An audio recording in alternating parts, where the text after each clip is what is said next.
Hey everyone, in this video we're just going to be looking at how much I made at my first comic book convention. So I already made one video where I discussed the details of what the convention was. For example, it was just a one-day event, quite a small one, COVID things had only just opened up, things like that. So, be sure to check that video out for all the details. But in that video I mentioned that I would go into the actual pricing and how much I earn and the costs involved. For me at least, if it was something people were interested in, and a few people commented that they were. So this is that video. It's going to be quite a basic video of me talking. So the first thing to point out is that there is going to be a lot of variables for each person. For example, I'm in the UK, but I think that conventions in the US are a lot bigger. Events had only just started opening up after COVID. I wasn't placed in the best area. I was set back on the top floor, so I don't think that helped. The distance you've got to drive, which is going to affect your travelling costs, whether you're staying overnight, etc, etc. And of course, every artist is different, so someone else's work might be much higher quality than mine, for example. They might be selling different products. The list goes on. So how much did I actually make? Well, to keep it simple, I made about £123 at my first comic book convention. Now, it was only a small one, as mentioned. I was kind of preparing myself for not even making a single sale, so in that sense it was a success. I sell mainly stickers, a couple of key rings, enamel pins, and then I had some other bits like prints and magnets, which I don't think I sold any of anyway. So my best seller in terms of quantity was my stickers, but the enamel pins were valued higher, so I think I actually made more money from those, and then I sold a couple of key rings. So overall, I made some sales. I was relatively happy. Again, that was just a one-day event. I don't think it opened till like 10 a.m. and it was closed by 5 p.m. So some events are longer, and of course they go on for more days as well.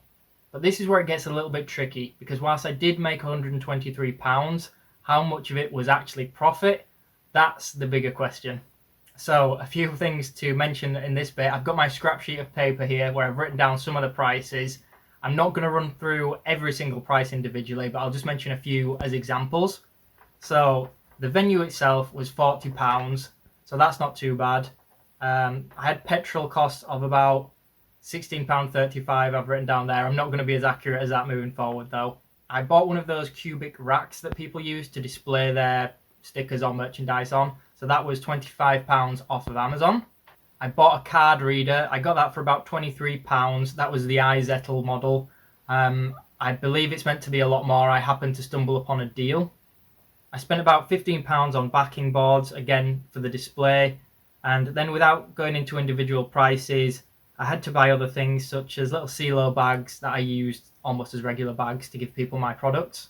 So I also had the tablecloth, which was actually quite expensive, stands for photo frames, which I used to hold corkboards up on my display. I used the corkboards for enamel pins and key rings. I will put up some pictures whilst I'm chatting, for those that are interested, but I would recommend checking out my other video if you do want to see more on that. And then there was more smaller things, like I had a sign-up sheet, so I had a board that kind of pinned it down. I don't know what you call that, like a survey board kind of thing.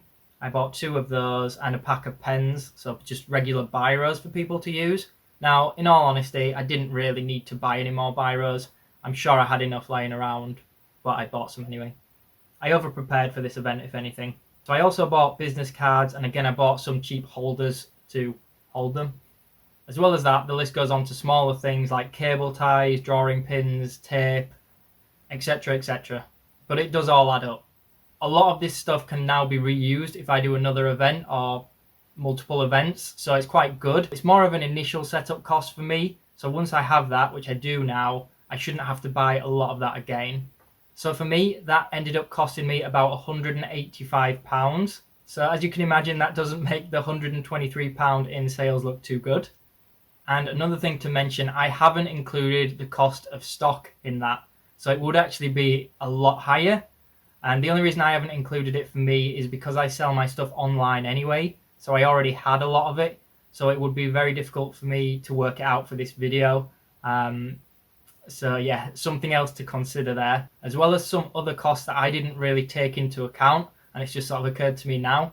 But I have about 100 different sticker designs, and I had each one of those on display, so I'd used up 100 stickers to show people what I was selling, which it's not a huge loss by any means, and it has to be done, but it's still technically costing you money.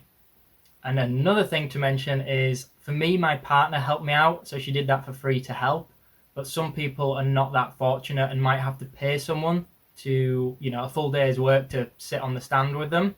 I can't imagine many people being able to do it solo. So another cost, again, this one's a little bit more of a personal one. Not everyone has a dog, but because we were out all day, I had to leave this chap somewhere overnight. So that cost another £20 for someone to look after him. Thank you. That was a big yawn. So the total cost will probably be quite a lot more than that for me. But yeah, it should all be a lot more profitable moving forward, assuming I carry on with comic book conventions, because I've already bought the initial setup and that was the biggest cost for me. So moving forward, it should really just be travel and venue costs, and maybe if I need more stock.